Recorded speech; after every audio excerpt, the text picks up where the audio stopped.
How does our image affect us? Baggy pants, tight clothes. Does it really matter how we dress?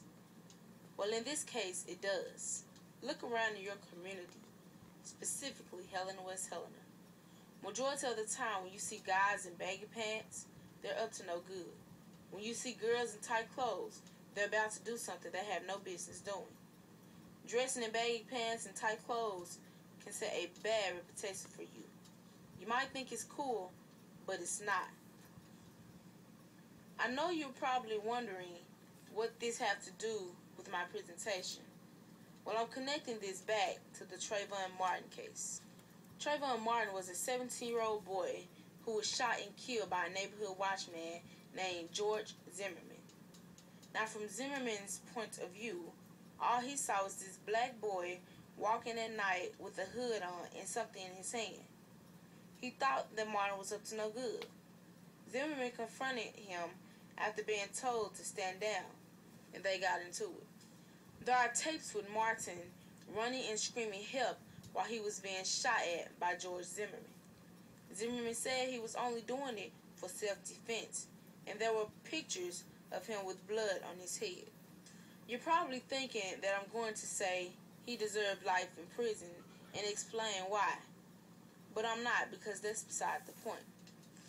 Although I agree that Zimmerman should be held responsible for the death of Trayvon Martin, I think there are a lot of things about this case that we should be held accountable for as well. This is the image we are setting for our young kids. They think it's cool to dress and act the way they do, when it's not. They are being influenced by the wrong people. But there is a way that also people that I've interviewed, came up with a solution to fix it. Majority of all the ideas that I've heard, they agree that we should create more programs such as the Boys and Girls Club and activities to get the kids and parents involved in.